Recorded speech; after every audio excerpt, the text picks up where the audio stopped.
तुम्हारा रहनुमा कहाँ चला गया जिस पर तुम ईमान लाए थे? आओ मेरी बात मानो, ये पत्थर। हाँ, ये अच्छी बात है। हम इन पत्थरों के सामने बैठकर उनका जिक्र किया करेंगे। अरे गजब, तंदूर से पानी निकल रहा है। सब लोग जल्दी भागो, नूह की कश्ती की तरफ दौड़ो। अल्लाह का अज़ाब आ रहा है।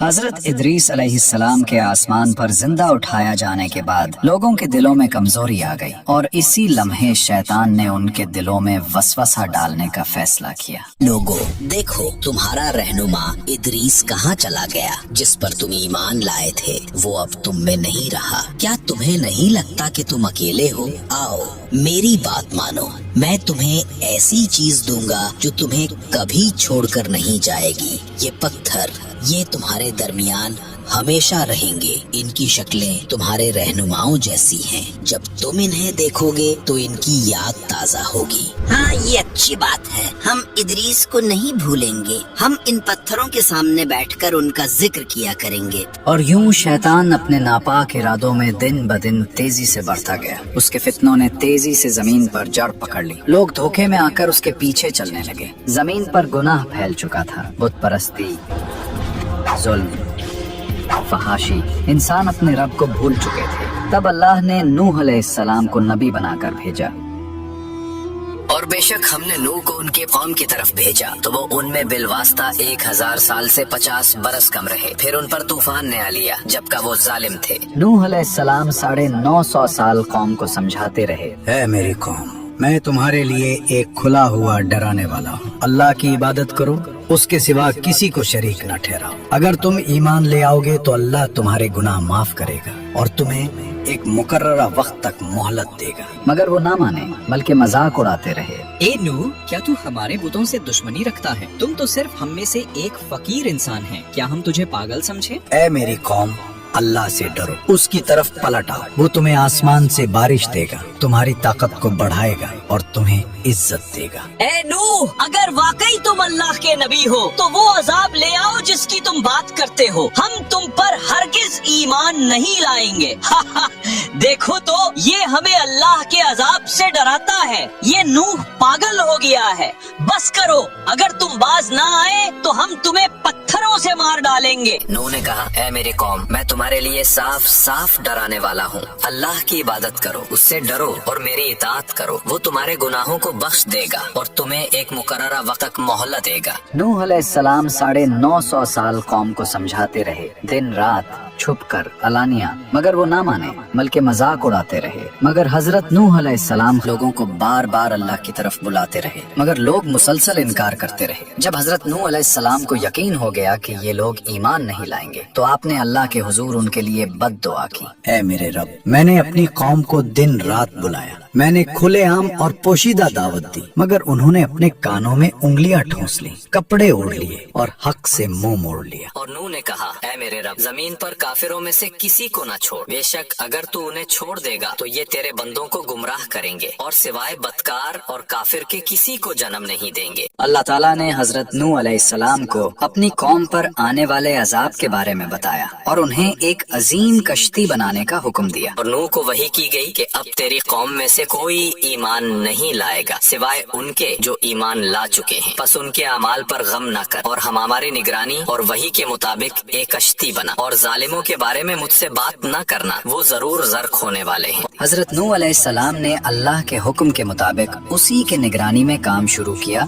कश्ती के लिए सबसे पहले सागवान नामी दरख्त के बीज बोए गए, जिसकी लकड़ी बहुत मजबूत और पायदार होती है। ये दरख्त तकरीबन 100 साल में जवान हुआ, फिर उसे काट कर तैयारी के लिए इस्तेमाल किया गया। हजरत नूह अलैहिस्सलाम जब कश्ती बना रहे थे तो कौम के सरदार उन पर हंसते और मजाक और कहते थे, वाह नूह, अब तुम बूढ़े हो गए हो, सहरा में कश्ती बना रहे हो। क्या यहाँ कोई दरिया है? हजरत नूह अलैहिस्सलाम उनको जवाब देते और कहते, जिस तरह तुम आज हम पर हंसते हो, कल हम तुम पर हंसेंगे जब अजाब तुम्हें घेर लेगा। और फिर अपने ईमान वालों के साथ कश्ती बनाने में मसरूफ हो जाते। रवायात में आता है कि उस वक्त एक शख्स जिसका नाम ओज बिन अनक था, जो हजरत आदम की औलाद में से था, लेकिन वो आम इंसानों जैसा न था। रिवायात के मुताबिक उसका कद आम इंसानों से सैकड़ों गुना ज्यादा था। बास तफसीरी अकवाल में बताया गया कि उसकी लंबाई हजारों हाथों पर मुश्तमिल थी। बादल उसके कंधों को छूते, वो पहाड़ों पर हाथ रख सकता था और दरख्तों को जड़ से उखाड़ देता था। इजराइली रिवायात में आता है कि ओज बिन अनक हजरत नूह के जमाने में जिंदा था। जब हजरत नूह अलैहिस्सलाम ने अल्लाह के हुक्म से कश्ती बनानी शुरू की तो ओज बिन अनक भी वहाँ आता और अपनी ताकत से बड़े बड़े दरख्त काट कर लाता। उसके लिए लकड़ी उठाना खेल था। वो कश्ती बनाने में मदद तो करता था मगर ईमान नहीं लाया और तूफान नूह में हलाक हो गया। ये रिवायत ज्यादा अलामती और इबरत के पहलू से पेश की जाती है। दूसरी रिवायत खास तौर पर इजराइलियात में मशहूर है कि ओज बिन अनक तूफान नूह से बच गया। कुछ रिवायात में कहा गया कि वो पानी पर खड़ा रह गया या किसी तरह जिंदा रहा। फिर वो हजारों साल जिंदा रहा। आखिरकार जब बनी इसराइल हजरत मूसा अलैहिस्सलाम की क़यादत में कनान फलस्तीन पहुँचे तो ओज वहाँ का एक जालिम और जाबिर बादशाह था। और बाज इजराइली क़िसस में बयान है कि वो एक पहाड़ उठाकर बनी इसराइल पर फेंकने आया और फिर हजरत मूसा अलैहिस्सलाम ने अल्लाह के हुक्म से ओज को कत्ल किया। ये वाकया इजराइली रिवायात यहूदी क़सस में बहुत तफसील से आता है और इस्लामी तफासिर में बतौर मनकूला रिवायत शामिल किया गया है, मगर कुरान या सही हदीस में इसकी कोई तस्दीक नहीं। तकरीबन 100 साल लगे इस अजीम कश्ती को बनाने में, जो बिलाखिर मुकम्मल तौर पर तैयार हुई। कश्ती में 3 हिस्से बनाए गए। ऊपर का हिस्सा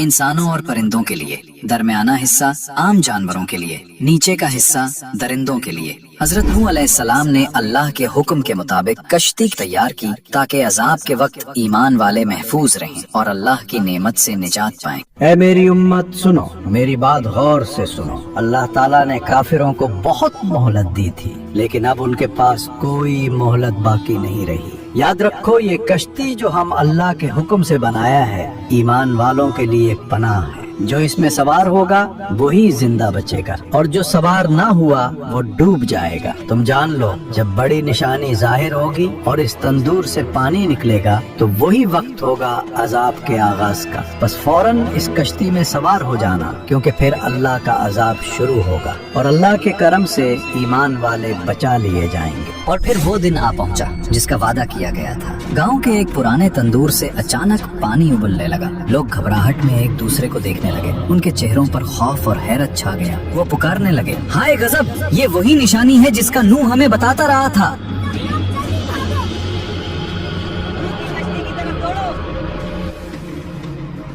अल्लाह का अज़ाब आ रहा है। यूं गांव में शोर मच गया। लोग एक दूसरे को धकेलते हुए भागे और चीखने लगे, दौड़ो, नूह की कश्ती की तरफ दौड़ो, अल्लाह का अजाब आ गया है।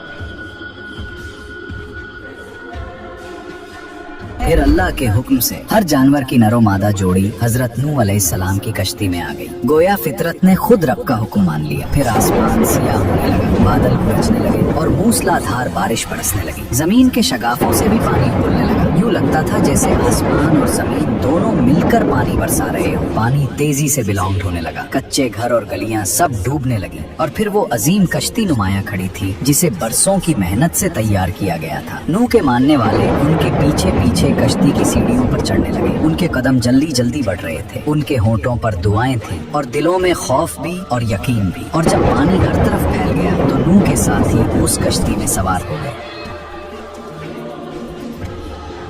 और फिर वो वक्त भी आ गया जब कश्ती पानी पर तैरने लगे। पहले वो आहिस्ता आहिस्ता सतह आब पर हरकत करने लगे, फिर तेज लहरों ने उन्हें ऊपर उठा दिया। यूं लगता था जैसे जमीन का पूरा सीना पानी से उभर आया हो। इसी घड़ी में नूह का एक बेटा जो नाफरमान था पहाड़ की तरफ भाग खड़ा हुआ। नूह ने उसको आवाज दी, ऐ मेरे बेटे, हमारे साथ सवार हो जा, कश्ती में आ जा ताकि तू बच जाए। मगर उसने इनकार किया और कहा, मैं किसी पहाड़ की चोटी पर पनाह लूंगा, वो मुझे पानी से बचा लेगा। नूह ने फरमाया, आज अल्लाह के हुक्म से कोई चीज बचाने वाली नहीं, सिवाय उसके जिस पर वो रहम करे।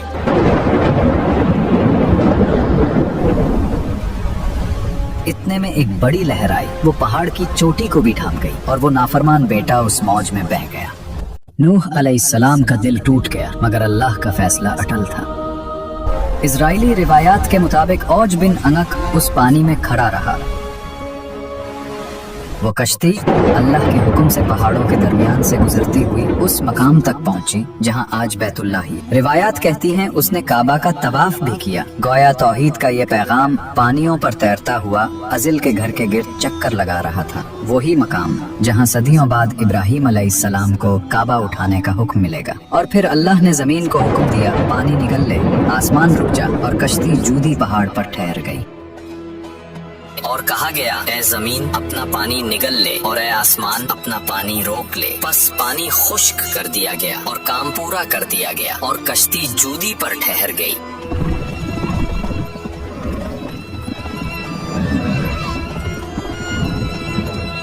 حضرت نوح علیہ السلام اور مومنین شکرانے کے سجدے میں جھک گئے ہیں۔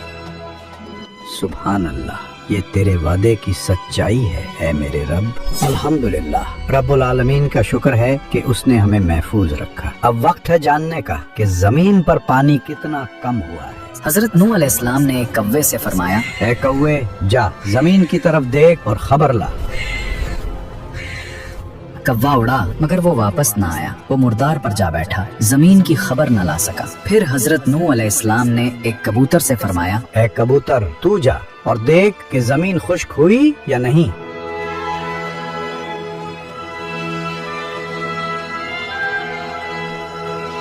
اے اللہ کے نبی، زمین پر پانی اتر گیا ہے، سبزہ اگایا ہے، یہ زیتون کا پتا دیکھیے، خشکی ظاہر ہو چکی ہے۔ یہ تھی وہ خوشخبری جو اللہ نے اپنے نبی کو دی۔ زمین نے زندگی کا سانس لیا، پانی نیچے چلا گیا اور اللہ کی رحمت نے ایک نئی ابتدا کا اعلان کیا۔ یا اللہ، اے سب سے بڑا محسن، تو نے اپنی رحمت سے ہمیں اس ہولناک طوفان سے نجات دی۔ تو نے زمین کو نئی زندگی عطا کی اور ہمیں اس پر بسنے کا موقع دیا۔ بے شک ساری تعریفیں تیرے ہی لیے ہیں۔ جب حضرت نوح علیہ السلام نے کوے کو روانہ کیا، وہ مردار پر جا بیٹھا اور لوٹ کر کوئی خبر نہ لایا۔ اسی نافرمانی اور بے وفائی کی وجہ سے کوا آج تک انسانوں سے دور اور اجنبی سا رہتا ہے۔ وہ کبھی وفادار پرندوں میں شمار نہ ہو سکا، لیکن جب کبوتر کو بھیجا گیا وہ خوشخبری لے کر لوٹا، زیتون کا پتا چونچ میں لیے، امن اور امید کا پیغام بن کر۔ اسی لیے کبوتر کو ہمیشہ سے محبت، وفاداری اور امن کا نشان مانا گیا ہے۔ انسانوں نے اسے اپنا قریب ترین ساتھی سمجھا اور کبوتر کا ذکر ہر دور میں سکون، صفائی اور امن کے استعارے کے طور پر کیا جانے لگا۔ اے ایمان والو، اپنے رب اللہ کا شکر ادا کرو جس نے ہمیں اپنی بے پایا رحمت سے اس عظیم طوفان کی ہلاکت سے بچایا اور ظالم کافروں سے نجات دی۔ آج زمین پر زندگی کا ایک نیا آغاز ہو رہا ہے، ایک نئی تاریخ رقم ہو رہی ہے۔ پس اللہ سے ڈرتے رہو اور ہمیشہ اس کے احکام پر قائم رہو۔ زمین پر عدل و انصاف کو قائم کرو اور توحید کے چراغ کو روشن رکھو۔ اپنی نسلوں کو ایمان کی روشنی سکھاؤ، انہیں اللہ کی بندگی اور فرمان برداری کی راہ پر چلاؤ اور انہیں فساد، شرک اور ظلم سے بچاؤ۔ یاد رکھو، یہ نجات اللہ کی عظیم نعمت ہے، یہ اس کی رحمت اور کرم کا واضح نشان ہے۔ اس نعمت کو کبھی نہ بھولو اور ہمیشہ اپنے دلوں اور اعمال میں اللہ کی یاد کو زندہ رکھو، کیونکہ کامیابی صرف ان کے لیے ہے جو شکر گزار رہتے ہیں اور اپنے رب کے فرمان پر ڈٹے رہتے ہیں۔